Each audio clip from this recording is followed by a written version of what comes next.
Hello बच्चों, मैं Radhika miss. आज हम लोग नया चैप्टर सीखेंगे पल्लवन। जब आप बच्चों आप 8 से 10 स्टैंडर्ड तो आपने पढ़ा होगा कि आपको कुछ पर्टिकुलर 2-3 शब्दों का एक वर्ड दिया जाता था, उससे आपको पूरा निबंध या जो भी आपका कथा है वो आपको पूर्ण करनी पड़ती थी। तो आप बहुत ज़्यादा दिमाग यूज़ करते थे ना, जैसे एक सच्चा मित्र, हाँ, लालची कुत्ता, ऐसे बहुत सारे टॉपिक आते थे। तो आपको सडनली याद आया होगा एक लालची राजा जो हर एक चीज़ को हाथ लगाता तो सोना बन जाती थी, वो वाली। तो और एकदम चालाक वकील या चालाक मिठाई वाला जो एक बच्ची मिठाई की खुशबू सूंघती है तो उसको पैसे मांगता है खुशबू के। ऐसे बहुत सारे कहानियाँ हैं। तो पर्टिकुलर हेडिंग शीर्षक के ऊपर से आपको कंप्लीट स्टोरी लिखनी है। तो निबंध क्या होता है, उसको पर्टिकुलर एक क्या होता है, एंड होता है, मॉरल ऑफ द स्टोरी होती है। और कम से कम 3 से 4 पैराग्राफ में आपको जो भी कहना है आप निबंध के माध्यम से आप लिख सकते हो। तो निबंध से बढ़कर जो होता है वो होता है साहित्य। तो ये पल्लवन जो है इसी साहित्य में आता है। तो पल्लवन का अर्थ ही है, पल्लव मतलब पत्ते। तो पत्ता एक नहीं होता है ना। जब हम लोग पेड़ का बीज हम लोग डालते हैं तो पहले उसका अंकुर आता है, अंकुरित पेड़ होता है वो, फिर बाद में थोड़े थोड़े बढ़ के उसको ब्रांचेस, फिर बाद में पत्ते, वो बढ़ते ही जाता है, बढ़ते ही जाता है। उसके कहीं पे भी ख़त्म होने की सीमा नहीं। फिर बाद में उसको फल आते हैं, फिर फूल आते हैं, फिर फल आते हैं उसके। तो ये पल्लवन का अर्थ होता है, यहाँ पे पल्लवन का अर्थ ही है विस्तार या फैलाव, स्प्रेडिंग। तो हमारा आज का जो टॉपिक है यही पल्लवन है। डॉक्टर दयानंद तिवारी ने ये हमारा चैप्टर लिखा है। लेखक परिचय: डॉक्टर दयानंद तिवारी जी का जन्म 1 अक्टूबर 1962 को महाराष्ट्र के जिला रायगढ़ के खोपोली गांव में हुआ। आप सफल अध्यापक होने के साथ साथ समाजशास्त्री तथा प्रतिबद्ध साहित्यकार के रूप में भी चर्चित है। विविध विषयों पर किए जाने वाले गहन चिंतन के फलस्वरूप आप आकाशवाणी और दूरदर्शन के राष्ट्रीय चैनलों पर आयोजित परिचर्चाओं में सम्मिलित होते रहते हैं। महाविद्यालयीन समाज समस्याओं के प्रति आप निरंतर जागरूक रहते हैं। अध्ययन मतलब जो आप कर रहे हैं और अध्यापन मतलब जो मैं आपको करवा रही हूँ। ओके, जो अध्ययन पढ़ रहे हैं और अध्यापन मतलब पढ़ाना। तो अध्ययन, अध्यापन आदि शिक्षक विषयों को लेकर आपका लेखन कार्य निरंतर समाज का दिशा निर्देश करता है। आपने विभिन्न राष्ट्रीय तथा अंतर्राष्ट्रीय संगोष्ठियों में समसामयिक विषयों पर मंतव्य रखा है। आपकी भाषा अत्यंत संप्रेषणीय और प्रभाव उत्पादक है। आपकी प्रमुख कृतियाँ: डॉक्टर दयानंद तिवारी जी, इनकी प्रमुख कृतियाँ है साहित्य का समाजशास्त्र, समकालीन हिंदी कहानी, विविध विमर्श, चित्रा मुद्गल के कथा साहित्यिक का समाजशास्त्र, हिंदी व्याकरण, हिंदी कहानी के विविध आयाम आदि। एकांकी: हिंदी साहित्य में एकांकी का विशिष्ट स्थान है। एकांकिका को सरल भाषा में नाटक का लघु रूप भी कहा जा सकता है। एकांकिक मतलब सोलो परफॉर्मेंस, सोलो एक्टिंग, तो मोनो एक्टिंग जिसको बोलते हैं। तो ये होता है एकांकी। जीवन के किसी एक अंश प्रसंग को एक ही अंक में प्रभावशाली ढंग से मंच पर प्रस्तुत करना एकांकी की विशेषता है। अपनी बात को व्यक्त करने हेतु वर्तमान समय में एकांकिका को उपयोग में लाना लेखकों के लिए उपयुक्त सिद्ध होता है। ऑल ओवर कैरेक्टर एक को ही करना है। जैसे मैंने डॉक्टर और मरीज और कुछ लोगों का मैंने एक्टिंग कर लिया, तो डॉक्टर भी मुझे बनना है, मरीज भी मुझे ही एट ए टाइम बनना है, और जो बाकी के जो परफॉर्मेंस है उनकी एक्टिंग भी सडनली उनके अंदर मुझे अपने आप को समझ के उनको ढाल के मुझे वो एक्टिंग करनी है। तो ये अपने लेखकों के लिए बहुत उपयुक्त सिद्ध हुआ है। पाठ परिचय: यहाँ पल्लवन की प्रस्तुति एकांकी विधा में की गई है। मतलब यहाँ पे एक ही कैरेक्टर है जो सबके अलग अलग नाम से हमें यहाँ पे परिचित करा रहे हैं बच्चों। साहित्य शास्त्र में पल्लवन लेखन को उत्तम साहित्यकार का लक्षण माना गया है। प्रस्तुत पाठ में पल्लवन अर्थात किसी उद्धरण, सूक्ति, सुवचन के विस्तारित अर्थ लेखन को अत्यंत सरल शैली में हमें समझाया गया है। पल्लवन शब्द की अवधारण का प्रतिपादन और उसका शाही साहित्य शास्त्रीय विवेचन प्राप्त हुआ है। पल्लवन लेखन के विविध अंगों और नियमों को स्पष्ट करते हुए व्यावहारिक हिंदी के विभिन्न क्षेत्रों में उसकी उपयोगिता पर प्रकाश डालता है। बहुत अच्छा चैप्टर, बहुत अच्छा है और ये बहुत आपको ध्यान से सुनना है, बिकॉज़ इसका पैसेज आपको नहीं आता है तो ये हमको मन से लिखना पड़ता है। तो जब आप अच्छे से आप पाठ समझ के लोगे तभी आप इसका विस्तारित रूप या तो आपको क्या समझा ये आप लिख पाओगे बच्चों। समय है, यहाँ पे ऐसे बताया गया है कि एक ड्रामा चल रहा है, तो हमें समय बताया गया है प्रातः 11 बजे, मॉर्निंग 11। स्थान है 12वीं कक्षा, आप 12वीं के हैं तो सपोज आपके क्लास में ये सब कुछ चर्चा आदि हो रही है। रंगमंच, कक्षा में विद्यार्थी प्रवेश कर रहे हैं, कुछ विद्यार्थी आपस में बातें कर रहे हैं, कुछ ऊंचे स्वर में एक दूसरे को पुकार रहे हैं, तभी हिंदी शिक्षक कक्षा में प्रवेश करते हैं। सभी विद्यार्थी खड़े होकर कहते हैं नमस्ते सर, जैसे हम लोग सभी अपनी स्कूलों और कॉलेजों में हम करते हैं। अध्यापक, नमस्ते विद्यार्थियों, बैठ जाइए, हमारा हिंदी का पाठ्यक्रम पढ़ाना पूर्ण हो गया है, परीक्षाएं समीप है, अब हमें प्रश्न पत्र के सभी प्रश्नों का आकलन एवं अध्ययन करना चाहिए, रिवाइज। तो हमें उनका पढ़ाना जो है पोर्शन कंप्लीट हुआ है, तो शिक्षक क्या कह रहे हैं कि जो भी प्रश्न पत्रिका पेपर पैटर्न पर डिस्कस करते हैं और एक बार रिवीजन करते हैं। क्या आपने प्रश्न पत्र का अवलोकन किया है, आपने देखा है, आपने स्टडी की है प्रश्न पत्रिका की?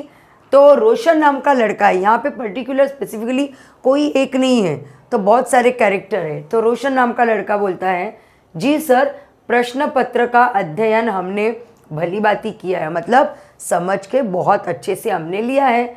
अध्यापक, तो क्या प्रश्न पत्र की दृष्टि से कोई ऐसा प्रश्न है जो आपको उत्तर लिखने को दृष्टि से कठिन जान पड़ता है? तो शिक्षकों का काम ही रहता है ना, शिक्षक होते क्यों हैं ज़िंदगी में कि हमें हमारे प्रश्न जो है वो सॉल्व होने चाहिए और हमें कोई दुविधा से हमें वहाँ पे निकालना चाहिए। तो प्रश्न जिनके हैं उत्तर तो शिक्षक के पास होने ज़रूरी है।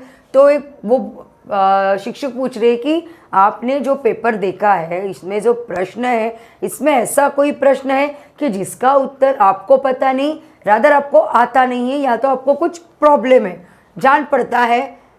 प्रतीक, तो प्रतीक नाम का लड़का कहता है सर, प्रश्न पत्र में सारे प्रश्न बड़े ही सरल और आसान हैं। तो बच्चों को लगा है कि बहुत ईजी है पेपर और सब आसान है। अध्यापक, यह तो बड़ी अच्छी बात है, लगता है आप लोगों ने प्रश्न पत्र की या फिर उसके अलग अलग विभागों के प्रश्नों को बारीकी से नहीं देखा है। तो सर ने पेपर सेट किया है, या तो जो शिक्षक ने पेपर अच्छे से ध्यानपूर्वक पढ़ा है, तो उनको पता है कि ये सवाल कठिन है और बच्चों को नहीं आ रहा है, तो इसके लिए उन्होंने ये सवाल पूछा है और प्रश्न पूछा है, और सर ने ही उसका जवाब दिया कि शायद आपने इसको अच्छे से देखा नहीं है प्रश्न पत्रिका को, इसके लिए बारीकी से नहीं देखा है, तो आपको ऐसा लगता है कि सब कुछ ईजी है। अभी शीतल बोलती है सर, आपने बिल्कुल सही कहा, व्यवहारिक हिंदी से संबंधित एक प्रश्न है जिसके उत्तर को लेकर मन में कठिनाई अनुभव कर रही हूँ। जो आप पढ़ रहे हैं उसको व्यवहारिक हिंदी बोलते हैं, जो अभी मैं 4 चैप्टर पढ़ाऊंगी इसके, व्यवहारिक हिंदी है ये। तो शीतल आस्किंग कि मुझे हार्ड हो रहा है कि ये प्रश्न कैसे लिखे। अध्यापक, सर बोलते हैं मुझे लगता ही था कि व्यवहारिक हिंदी विभाग के किसी ना किसी प्रश्न को लेकर आपके मन में शंका होगी। शीतल सेठ, यस सर, जी सर, मैं पल्लवन इस घटक को लेकर दुविधा अनुभव करती हूँ। तो अभी जो हम लोग पढ़ रहे हैं पाठ, तो शीतल कह रही है कि ये पल्लवन जो चैप्टर है उसके लिए ही मुझे बहुत बड़ी, मैं ट्रबलिंग में हूँ, मुझे प्रॉब्लम हो रहा है। पल्लवन किसे कहते हैं, इसका उत्तर कैसे लिखा जाता है और इसकी व्याख्या क्या होती है, डेफिनेशन क्या होती है, पल्लवन किसे कहते हैं और पल्लवन कैसे लिखते हैं। तो अध्यापक, विद्यार्थी मित्रों, क्या पल्लवन घटक आप सभी को कठिन नहीं जान पड़ता है? अभी आ गए मेन पॉइंट पे। तो सर सबको पूछ रहे कि सब विद्यार्थियों, जो पल्लवन चैप्टर है ये आपको इजी लगा, इसमें आपको कुछ कठिनाई नहीं लगी? अध्यापक, प्रतीक और रोशन एक साथ, जी सर, हमारा ध्यान इस घटक से थोड़ा हट गया था, हम सभी ने आपसे निवेदन करते हैं कि आप पल्लवन पर विस्तार में प्रकाश डालिए। मतलब हमें विस्तार से ये सब कुछ डेफिनेशन हमें यहाँ पे बताइए। अध्यापक, फिर भी रोशन, पल्लवन से क्या तात्पर्य है? तुम इस विभाग के बारे में क्या जानते हो? तो पल्लवन से आपका क्या समझता है? तो समरी बताओ, या तो सारांश में कुछ मुझे समझाने का प्रयास करो, ऐसे सर पूछते हैं। रोशन, हाँ, मैं इतना ही जानता हूँ कि पल्लवन लिखना भी एक कला है। पल्लवन लिखना ये एक आर्ट है। कोई एक शब्द दिया जाए, उस शब्द से आपको 1000 शब्द बनाने हैं, तो ये एक आर्ट है। उसके पास उतनी नॉलेज होनी चाहिए, शब्द भंडार होना चाहिए, ज्ञान होना चाहिए, तो ये एक आर्ट है।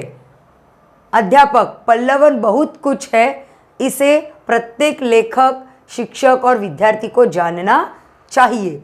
गौरांश, ये नया कैरेक्टर, इतनी ज़रूरी क्यों है पल्लवन की जानकारी? तो पल्लवन क्यों इतना ज़रूरी है? अध्यापक, ऊपरी तौर पर पल्लवन सहज लगता है, परंतु उसकी परिभाषा तथा विशेषताएं जाने बिना इस कला को कोई आत्मसात नहीं कर सकता। जैसे हम लोग घर में बातें करते हैं, मदर टोन होती है, थोड़ा सा मदर लैंग्वेज होती है, उसमें टोन वही होता है, तो उसके लिए हम यहाँ पे पल्लवन में नहीं लिख सकते हैं ना। उसके लिए हमें, मैंने क्या बोला था आपको, शब्द का ज्ञान और भंडार होना ज़रूरी है, और ये सब कुछ आत्मसात करके ही आप पल्लवन को सही न्याय दे सकते हैं। रोशन, आप इसकी परिभाषा पर प्रकाश डाल सकते हैं सर? अध्यापक, हाँ हाँ, क्यों नहीं। हिंदी में पल्लवन शब्द अंग्रेजी में एक्सपांशन शब्द के प्रतिशब्द के रूप में आता है। पल्लवन का अर्थ है विस्तार अथवा फैलाव। यह संक्षेपण का विरुद्धार्थी शब्द है। संक्षेपण मतलब सिचुएटेड, और पल्लवन, और यहाँ पे फैलाव मतलब स्प्रेडेड। जब किसी शब्द, सुक्ति, उद्धरण, लोकोक्ति, गद्य, काव्य, पंक्ति आदि का अर्थ स्पष्ट करते हुए उसका दृष्टांतों, उदाहरणों अथवा काल्पनिक उड़ानों द्वारा 200-300 शब्दों में विस्तार करते हैं तो पल्लवन कहते हैं। तो पल्लवन इज नॉट ओनली एक शब्द के बहुत सारे शब्द बनाओ, तो उसमें आपको शब्द है, सुक्ति है, मतलब उसके एग्जैक्टली अर्थ, उसके उदाहरण सारे, लोकोक्ति, गद्य, काव्य, अर्थ सब कुछ स्पष्ट करना है, और अलग अलग तरीके के उदाहरण देके पल्लवन आपको सिद्ध करना होगा। अर्थात विषय का विस्तार करना पल्लवन है। विषय, मैंने ये 3 शब्द दिए, तो विषय के ऊपर आप क्या लिख सकते हो, कितना लिख सकते हो, तो ये लिखना, तो इसे कहते हैं पल्लवन। फैलाव, शब्द का फैलाव। रिदिम, तो क्या पल्लवन का मतलब सिर्फ विषय का विस्तार करना है? अध्यापक, नहीं नहीं, सिर्फ विस्तार नहीं, उसकी और भी कुछ विशेषताएं और नियम होते हैं। सिर्फ विस्तार करना, जैसे मैंने बोला हम लोग घरेलू भाषा बोलते हैं, तो यहाँ पे वो नहीं यूज हो सकती है ना, तो यहाँ पे उसके कुछ नियम हैं और कुछ विशेषताएं हैं। गौरांश, मैं कुछ समझा नहीं। अध्यापक, आइए मैं समझाता हूँ। हर भाषा में कुछ ऐसे लेखक होते हैं जो अपने विचारों को सूक्ष्म और संक्षिप्त रूप में रखते हैं। उन्हें समझ पाना हर किसी के लिए आसान नहीं होता है। ऐसे समय में पल्लवन के माध्यम से उसे समझाया जा सकता है। तो हर एक लैंग्वेज में अलग अलग बहुत सारे लेखक हैं, तो उनके जो विचार है वो पल्लवन के माध्यम से, जैसे आपको इजी में बताती हूँ, दोहे है, कविता है, चारपाई है, होते हैं 4 लाइन, बट हमें समझाने के लिए उसका विस्तारित रूप देखना पड़ता है। हम लोग भावार्थ समझ के लेते हैं। जैसे आप पास में जाइए, कविता ये देखिए, मैंने दोहों का सरल अर्थ, एग्जैक्टली सरल अर्थ मैंने आपको समझाया है। तो जैसे मैंने वो इजी करके आपको बताया विस्तारित रूप से, तो ये पल्लवन उसी को कहते हैं। तो ये समझना बहुत आसान होता है। रोशन, तो क्या पल्लवन से तात्पर्य निबंध है? तो पल्लवन मतलब निबंध है, ऐसे है? अध्यापक, नहीं, कई लोग निबंध और पल्लवन को एक मानने की गलती करते हैं।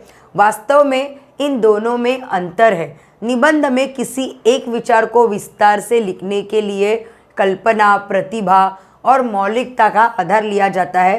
पल्लवन में भी विषय का विस्तार होता है, परंतु पल्लवन में विषय का विस्तार एक निश्चित सीमा के अंतर्गत किया जाता है। मतलब इसमें आइडियाज़ होती है, निबंध में प्रतिभाएं होती है, कुछ स्किल, उसकी क्वालिटी और मौलिकता, एक्सपेंसिवनेस, ये सब होता है। बट पल्लवन में क्या होता है, विषय का विस्तार तो होता है बट उसकी एक लिमिटेशंस होती है। वहाँ पे एक, जहाँ पे कुछ एक मॉरल हमको निकालना वहाँ से ज़रूरी है, मतलब कुछ एक उससे सीख मिलनी चाहिए, मॉरल मिलना चाहिए। ऐसे वो अभी कविताएं हम लोग कुछ भी बना सकते हैं ना, कल्पना, हाँ यदि ऐसा हो, यह ना हो, अगर ऐसा हो, तो कुछ भी हम लोग आइडियाज़ हमारे लिख सकते हैं। वैसा हुआ है नहीं हुआ है पता नहीं, बट पल्लवन में कैसा होता है, उसका निश्चित हमें सीमा, उसका विस्तारित रूप, यहाँ पे हमको प्रेजेंट में वास्तववादी हमको सोचना पड़ता है। रिदिम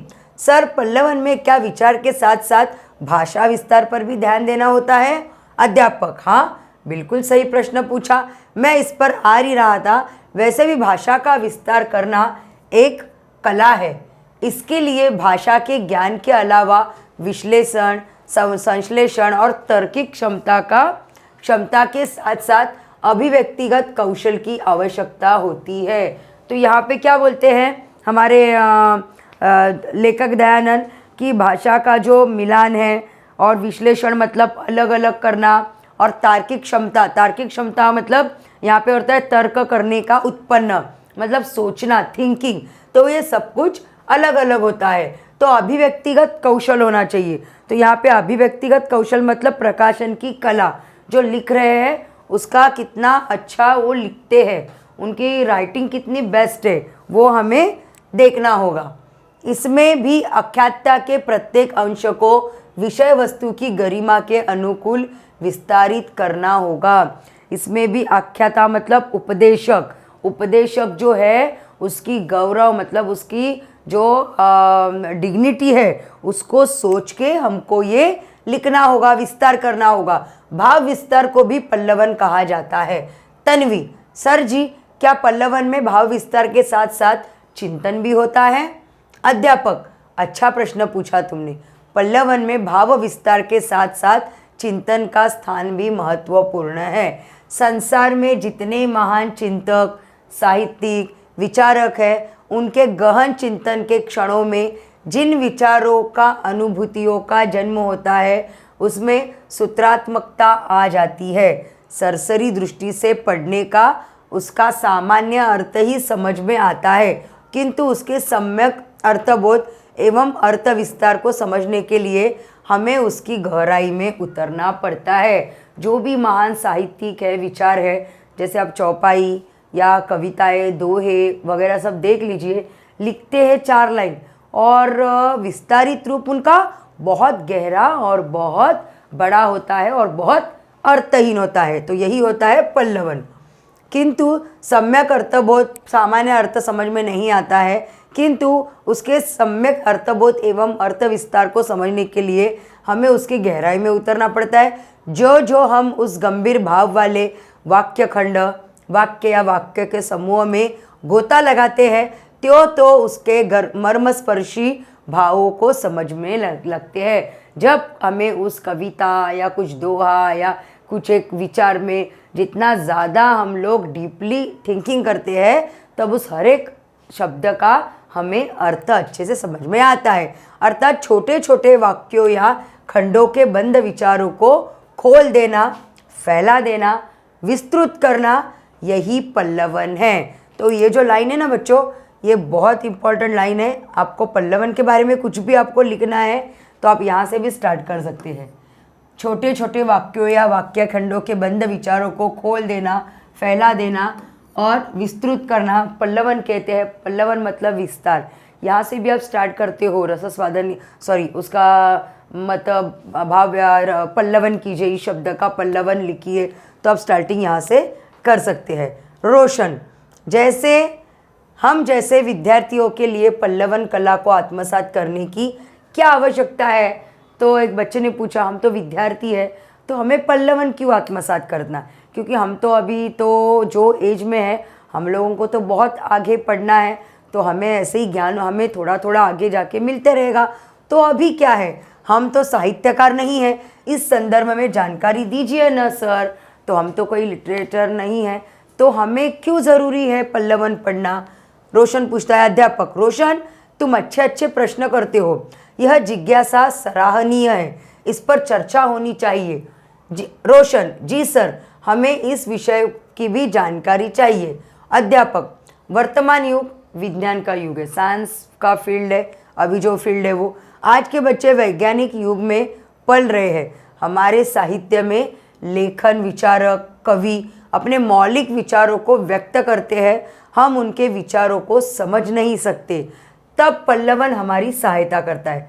परंतु बच्चों, केवल विषयगत ज्ञान होना अनिवार्य नहीं होता है, अपितु आज के युवाओं के लिए अनेक क्षेत्रों का प्रवेश द्वार तैयार हो जाता है। अनेक क्षेत्रों का प्रवेश द्वार पल्लवन व्यक्तित्व निर्माण में एक महत्वपूर्ण भूमिका कर सकता है। देखना आपने कि आज का साइंस फील्ड है और हम लोग बहुत मॉडर्न खुद को और क्या बोलते हैं प्रो, एक्स्ट्रा प्रो, आप बहुत शार्प है बच्चे आज के, बट यहाँ पे जो एक विषयगत ज्ञान आपको नहीं होता है, इससे आपका फ़ायदा क्या होगा? तो व्यक्तित्व निर्माण में एक महत्वपूर्ण भूमिका तैयार करता है पल्लवन। तो हमें सोचने की शक्ति प्रदान करता है, जिससे नए नए आइडियाज़ डेवलप होते हैं। तो ये बहुत ज़रूरी है पल्लवन। वह कैसे? अभी तन्वी पूछती है वो कैसे? अध्यापक, अब गौर से सुनो, शारीरिक विकास के साथ बौद्धिक विकास भी आवश्यकता है। आपको पता है शारीरिक विकास के साथ हमारी बौद्धिक विकास भी बहुत इंपॉर्टेंट है हमारे लिए। केवल शिक्षा तथा साहित्य में ही पल्लवन का महत्व नहीं है, बल्कि उत्कृष्ट वक्ता, पत्रकार, नेता, प्रोफेसर, वकील आदि पद प्राप्त करने के लिए इस कला में अवगत होना आवश्यक है। तो नॉट ओनली फॉर सिलेबस और ये मुझे मार्क्स के लिए पल्लवन पढ़ना है, ये इम्पोर्टेंट नहीं है। तो आपको अगर फ्लुएंटली आपको स्पीकर या तो वक्ता बोलते हैं ना वो बनना है, और पत्रकार बनना है, या तो नेता बनना है, प्रोफेसर बनना है, या तो वकील बनना है, तो आपको ये कला पल्लवन अवगत होनी होगी आपको। तो आपको कोई भी प्रश्न पूछे तो आपको उससे बच्चों को, आपको या प्रोफेसर रहेंगे, टीचर रहेंगे, तो पल्लवन बहुत इंपॉर्टेंट है। उससे आपको बच्चों को, आपके बच्चों को बहुत ज़्यादा मदद होगी कि आप पल्लवन उनको कैसे समझाए। तो आपको अगर नहीं आता है पल्लवन व्याख्या, उसका फैलाव नहीं आएगा, तो बच्चों को क्या पढ़ाएंगे? वैसे ही नेता का है, पत्रकारों का वैसे ही है, आपको सवाल पूछने पड़ते हैं अलग अलग और नेताओं को जवाब देने पड़ते हैं। वैसे सब प्रोफेशन में ये पल्लवन, ये कला पल्लवन कला होना आवश्यकता है। इतना ही नहीं, कहानी लेखन, संवाद लेखन, विज्ञापन, समाचार, राजनीति तथा अनेक व्यवसाय में भी पल्लवन का उपयोग होता है। Not only for this profession but also ये ऑल ओवर जितने भी है, आप कहानी लेकर लिख रहे हैं, आप राइटर है, तो आपको पल्लवन कला आप में होनी आवश्यक है। व्यवसायों में भी पल्लवन का उपयोग है, हमारे कैरियर की दृष्टि से भी पल्लवन उपयुक्त है। मितवा, सर जी कितनी अच्छी और महत्वपूर्ण जानकारी आप दे रहे हैं, लेकिन मेरे मन में प्रश्न उठ रहा है कि पल्लवन की विशेषताएं क्या होती है। चलो पल्लवन समझ गए, पल्लवन की डेफिनेशन हम लोग समझ गए, बट मेरे मन में अभी सवाल है कि पल्लवन की विशेषता क्या है, स्पेशलिटी क्या है। अध्यापक, बताता हूँ, इन्हें अपनी कॉपी में लिख सकते हैं। चलिए मैं पल्लवन की विशेषताएं बोर्ड पर लिखता हूँ। पल्लवन की विशेषताएं, पहले है कल्पनाशीलता, आपके यहाँ पे आइडियाज़ बहुत इम्पॉर्टेंट है। फिर है आपकी मौलिकता, मौलिकता मतलब आप में कितनी अच्छी क्वालिटी है, या आप यहाँ पे लिख सकते हैं मूल संबंधी। मौलिक मतलब मूल संबंधी, अबाउट आपको वो कंप्लीट समझना चाहिए, वो बेसिक नॉलेज होना चाहिए। फिर बाद में सृजनात्मकता, क्रिएटिविटी होनी चाहिए। प्रवाहमयता, तो प्रवाहमयता मतलब प्रवाह के साथ बहने वाला, मतलब शब्द गति, तो उसको एग्जैक्टली मीनिंग है गति। भाषा शैली, आपकी लैंग्वेज स्किल होनी चाहिए। शब्द चयन, तो शब्द चयन होता है आप शब्दों को किस क्रमबद्ध में, क्रम के अनुसार आप यहाँ पे लिखते हैं, उसको बोलते हैं शब्द चयन। सहजता, एकदम इजीली, स्पष्टता, क्लियर। क्रमबद्धता, क्रमबद्धता मतलब क्रम के अनुसार, अकॉर्डिंगली। लड़की, सर जी क्या पल्लवन लिखने की कोई अलग शैली होती है? अध्यापक, हाँ, पल्लवन लिखने की निम्न शैलियाँ प्रचलित है। निम्न मतलब नीचे गई लिखी हुई। इसमें विषय प्रवर्तन प्रथम वाक्य से ही प्रारंभ होता है। इसमें इधर उधर भौंकने एवं लंबी चौड़ी भूमिका बनाने की कोई आवश्यकता नहीं है। जैसे हम लोग कथा लेखन में करते थे ना, तो ऐसे कथा लेखन में नहीं चलता है। डायरेक्टली आपको मेन पॉइंट पे आना है, मेन मुद्दे पर चर्चा करना आपको स्टार्ट करना है। प्रथम वाक्य से ही श्रृंखलाबद्ध रोचकता पूर्ण एवं उत्सुकता भरे वाक्य लिखने चाहिए। तो पहले से ही आपको एक्साइटेड आपको कुछ लिखना है। अब बोरिंग लिखेंगे तो पढ़ने वाला पहले लाइन में छोड़ देगा। तो स्टार्टिंग आपको मेन मुद्दे से स्टार्ट करना है और आपका जो पढ़ने वाला है वो रोचकता पूर्व आपका लेख पल्लवन होना चाहिए। कुछ विद्वान ऐसा मानते हैं कि प्रारंभिक 2-3 वाक्यों की भूमिका बनानी चाहिए, मध्य में 10-12 वाक्यों में विषय प्रतिपादन करे तथा अंतिम 2-3 वाक्यों में उपसंहार प्रस्तुत करे। तो कहते हैं कि कुछ विद्वान लोग ऐसे करते हैं कि 2-3 वाक्य में उसका टाइटल होना चाहिए, टाइटल की मेन रीज़न क्यों लिख रहे हैं, और 7-8 वाक्यों में उसका अर्थ स्पष्ट होना चाहिए, और उपसंहार मतलब यहाँ पे समाप्ति, एंडिंग होना चाहिए। रोशन सर, क्या पल्लवन की प्रक्रिया भी अलग अलग होती है? इस संदर्भ में हमें संक्षिप्त में जानकारी दीजिए ना। अध्यापक, वैसे पल्लवन की जानकारी लेते लेते उसकी प्रक्रिया पर भी हमारी चर्चा हुई है, फिर से थोड़ा स्पष्ट करता हूँ। विषय को भली भांति पढ़ना, समझना, ध्यान केंद्रित करना, अर्थ स्पष्ट होने पर पुनः सोचना।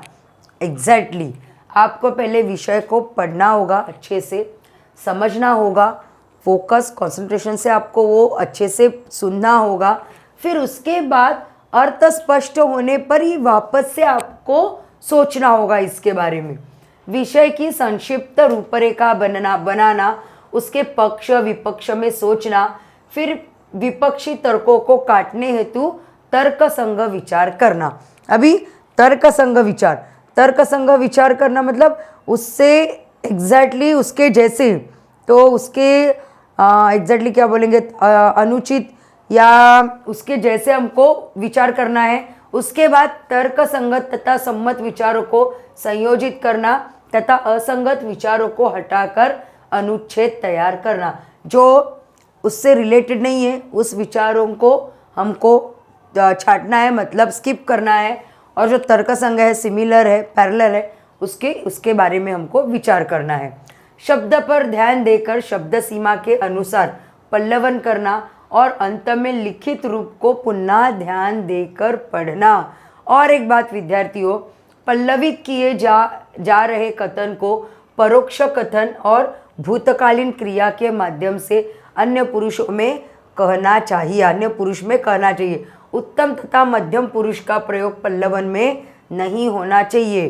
तो यहाँ पे ग्रामेटिकल हिंदी के बारे में बता रहे हैं कि जब आप लिखते हैं तो परोक्ष कथन, यहाँ पे परोक्ष मतलब जो सामने न हो उसके बारे में, और भूतकालीन क्रिया के बारे में हमें कहना चाहिए, ना कि प्रेजेंट में या भविष्य में हमको पल्लवन में लिखना होगा। ओके, समझ गए आप? मतलब जो भी करना है वो पास्ट में, जो सामने ना हो उसके लिए। रोशन सर जी, अब तो हम पल्लवन लिख सकते हैं, आप हमें पंक्तियाँ दीजिए, हम पल्लवन तैयार करेंगे। अध्यापक, अरे रोशन इतनी जल्दी मत करो, पहले उदाहरण के लिए मैं आपको 1-2 पल्लवन बनाकर देता हूँ, ठीक है ना? विद्यार्थी एक साथ, जी सर, ओके सर।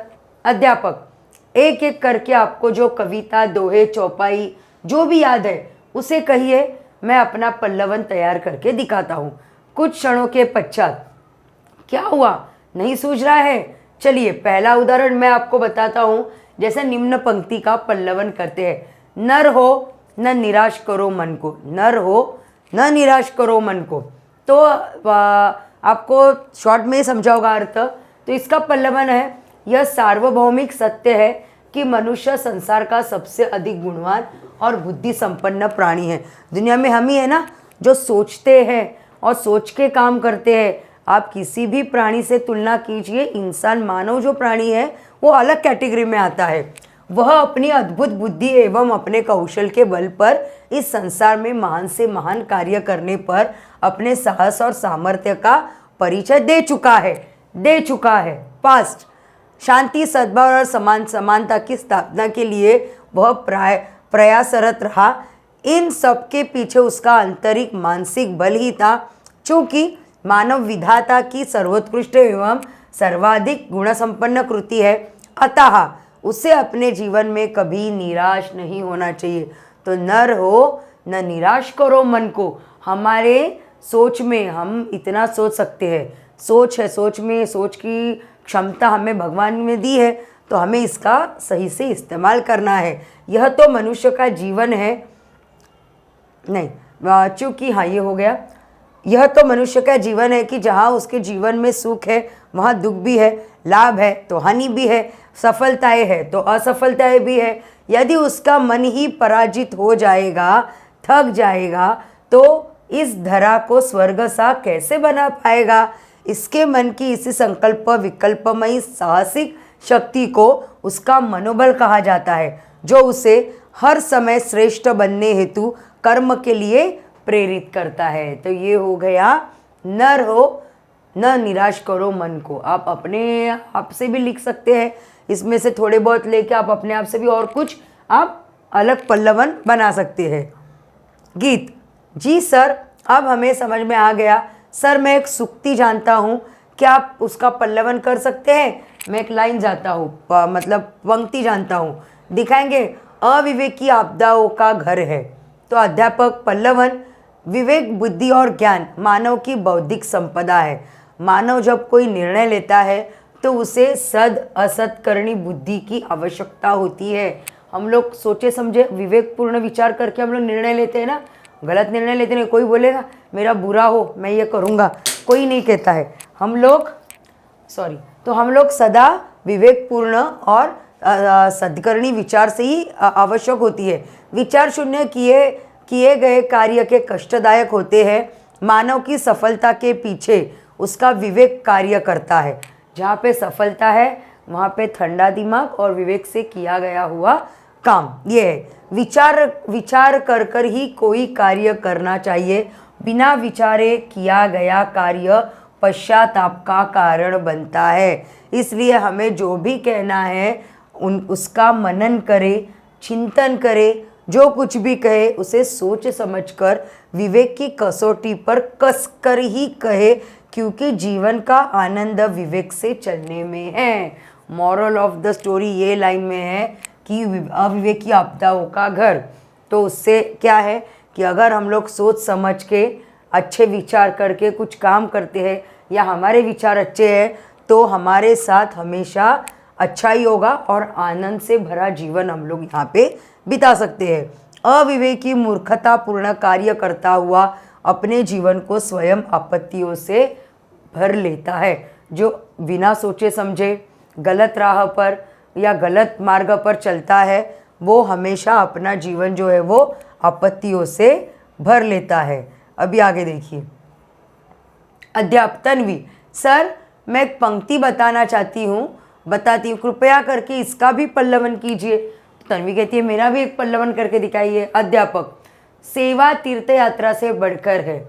ऑब्वियसली ना, आप काशी, आप चार धाम जाते हैं, आप जहाँ पे भी सपोज कोई भी आप अपनी रिलीजन से आप अपने धर्म से अलग अलग जाते हैं कहीं पे भी, बट सबसे अच्छा जो धर्म है वो सेवा का धर्म है। सेवा से बढ़कर कोई तीर्थ यात्रा नहीं। फिर वो अपने माँ बाप की सेवा हो या किसी अनाथ की जो असहाय हो उसकी हो, या तो कुछ पीड़ा में उसकी सेवा हो, या तो किसी मनुष्य प्राणी के दूसरे प्राणी की सेवा करना, जो भी तकलीफ में हो, प्रॉब्लम है, उसकी सेवा करना, ये तीर्थ यात्रा से बढ़कर सेवा है। तो यहाँ बैठ के हम लोग वहाँ जाने का पुण्य घर में बैठ के कमा सकते हैं। अध्यापक, सेवा परमो धर्म है, इस भावना को कौन नहीं स्वीकारता, किंतु जब इस भाव की अवहेलना की जाती है तब समाज में स्वार्थ और तनाव की स्थिति उत्पन्न हो जाती है। लोग सेवा को भूलकर तीर्थ यात्रा के लिए उद्देश्य के साथ निकल पड़ते हैं कि इससे उन्हें मोक्ष मिलेगा। स्वार्थ है कि भाई मैं मेरा देखूंगा, मैं जाके आऊँगा इधर, मैं जाके आऊँगा उधर, अलग अलग रिलीजन आपके जो भी है तो उस हिसाब से मैं वहाँ पे जाके अपना मोक्ष मैं वहाँ पे पा लूँगा। लेकिन लोग भूल जाते हैं कि सेवा का भाव ही संपूर्ण मानवता को चिरकाल तक सुरक्षित कर सकेगा। सेवा में समाज के प्रति कृतज्ञ लोगों का आभूषण है। सेवा समाज के प्रति सेवा करना ये कृतज्ञ लोगों का आभूषण है। आभूषण मतलब गहना, कृतज्ञ मतलब एहसानमंद, कृतज्ञ मतलब एहसान फरामोश। तो जो एहसानमंद लोग हैं उनका आभूषण है, गहना है। मानव सेवा एवं प्राणी मात्र की सेवा संपूर्ण तीर्थयात्रियों का फल देने वाली होती है। ओके, सेवा के पात्र हमारे आसपास ही मिल जाते हैं। तीर्थ यात्रा का फल कब मिलेगा, क्या होगा, लेकिन सेवा सद्यफल दामिनी है। सेवा करे सो मेवा पावे, अतः सेवा धर्म अपनाए।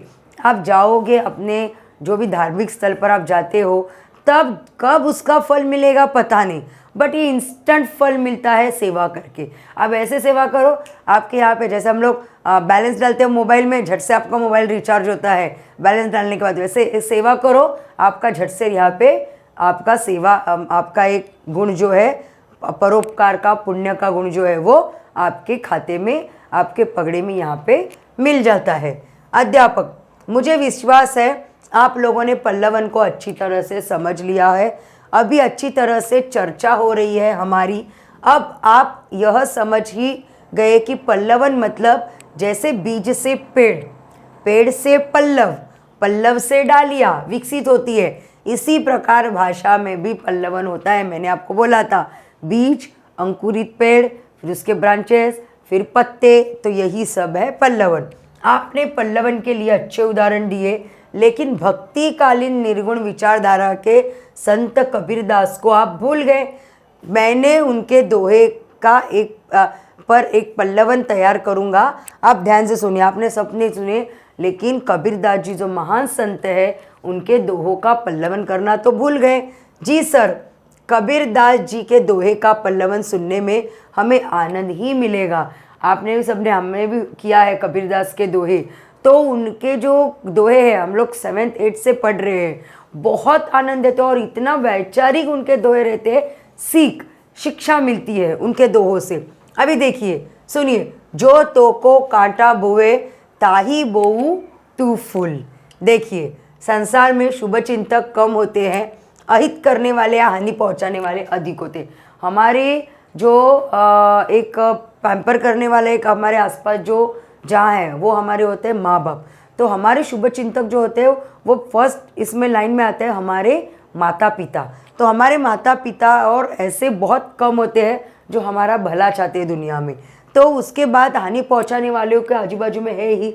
ऐसे व्यक्तियों के प्रति क्रोध आना एक स्वाभाविक प्रतिक्रिया है, मानव है, क्रोध आना तो स्वाभाविक है। साधारण व्यक्ति यही कहते हैं, करते हैं। अहित करने वाले का हित सोचना, कांटे बिछाने वाले के लिए फूल बिछाना, मारने वालों को क्षमा करना एक महान मानवीय विचार है। इसके पीछे अहिंसा की भावना छुपी है। ऐसे बहुत कम होते हैं कि किसी ने सामने से कुछ गाली दी तो सामने से थैंक यू या वेलकम या आप अच्छा बात बोल रहे हैं, ऐसा कोई नहीं बोलता है ना। सामने से वो एक देखा तो हम लोग फट से 2 गालियाँ देते हैं। तो यहाँ पे कबीरदास जी बोलते हैं कि ऐसे बहुत महान मानवीय होते हैं लाखों में से एक, कि जो कुछ वो करता है उसको अपोजिटली हम लोग करते हैं। तो मानवीय, उसके पीछे अहिंसा की भावना छिपी है, सबके प्रति मैत्री भाव की साधना है। प्रकृति में यह हमें यह शिक्षा प्रदान करती है। इसके अनेक उदाहरण मिलते हैं। वृक्ष को ही देखिए, पत्थर मारने वाले को वृक्ष फल देता है। तो जैसे हम लोग सजीव है वैसे और भी सजीव है, लेकिन आप देखिए पेड़ है, उसका उत्तम उदाहरण है पेड़। पत्थर मारने वाले को वृक्ष फल देता है, निष्पीड़न करने वाले को सरसों उपयोगी तेल देती है, पत्थर पर घिसा जाने वाला चंदन सुगंध और शीतलता देता है। चंदन घिसते हैं तो चंदन बोलेगा भाई क्यों घिस रहा है, मुझे तकलीफ हो रही है, नहीं, वो हमें सुहास ही देगा और सुगंध ही देगा। शत्रु को मित्र बनाने वाले विरोधियों का हृदय परिवर्तन करके उन्हें अनुकूल बनाने का यही सर्वोत्तम और स्थायी उपचार है कि हम लोग उत्पीड़क को क्षमा करें। जो हमें पीड़ा देता है उसे क्षमा करके, उसे जो मतलब उसने जिस कारण हमें तकलीफ दिए, वो कारण को समूल नष्ट करके उसको ऑपोजिटली हमें रिएक्ट होना है, यही इसका अर्थ है। तो जो हमारा अपकार करता है हम उसका भला करें, उसके मार्ग को निष्कंटक बनाएं, उसमें फूल बिछा दे। फूल बिछाने वाला सदैव लाभ में रहता है, कांटा बिछाने वाला स्वयं भी उसमें उलझकर घायल हो जाता है। अभी मुझे किसी को सपोज कांटे बिछाने हैं तो पहले मैं उलझकर उसमें घायल हो सकता हूँ। महान पुरुषों का भी यह मत है, अतः हम अपकारी के साथ उपकार करें। तो उसका अर्थ क्या होता है, जो हमारे साथ बुरा करे हमें उसके साथ बुरा नहीं करना चाहिए, तो हमें उसके साथ अच्छा ही करना चाहिए। रोशन, सर जी पल्लवन तो बड़ा रोचक होता है, वेरी इंटरेस्टिंग, पल्लवन तो बहुत इंटरेस्टिंग है। लड़की, हाँ आज तक पल्लवन से डर ही लगता था, पर आज तो सारा डर निकल गया। आई होप सो आपका भी डर निकल गया ना। पल्लवन बहुत ऐसा लगता था कि ये क्या है, बहुत ईजी है।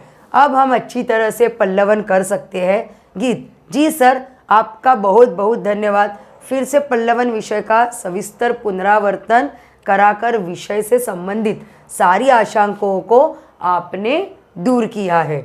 शीतल, जी सर मैं पूर्ण प्रश्न पत्र को आसानी से लिखकर अच्छे अंक प्राप्त कर सकती हूँ, यह आत्मविश्वास अब मुझे प्राप्त हो गया है।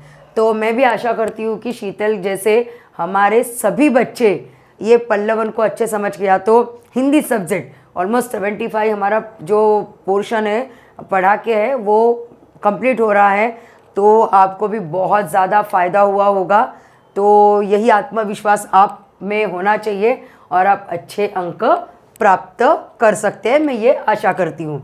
मुझे भी खुशी हुई कि अध्यापक सर, मुझे भी खुशी हुई कि आपने पल्लवन के संदर्भ में इतने सारे प्रश्न किए। चलो आज बहुत जानकारी मिली है आपको, साहित्य की ऐसी रोचक जानकारी हम लेते रहेंगे। अब अपनी इस चर्चा को विराम देते हैं। तो स्वाध्याय में अलग अलग टाइप के प्रश्न हैं, तो यहाँ पे मैं आपको नीचे कमेंट इसके बाद वीडियो के बाद मैं आपको ये सेंड करती हूँ इन सभी प्रश्नों के उत्तर। और पल्लवन के बिंदु जो है आप देख लीजिए, जो पहले मैंने बताया था वही है। तो हमारा नेक्स्ट जो चैप्टर है वो फीचर लेखन है, ये भी बहुत अच्छा चैप्टर है। वो हम लोग नेक्स्ट लेक्चर में, नेक्स्ट जो वीडियो में उसमें बनाते हैं। आज का वीडियो देखिए, कुछ आपको डाउट है तो मुझे आप कमेंट बॉक्स में पूछ सकते हैं। अभी के लिए यहाँ पे रुकते हैं बच्चों, चलो गुड बाय, थैंक यू।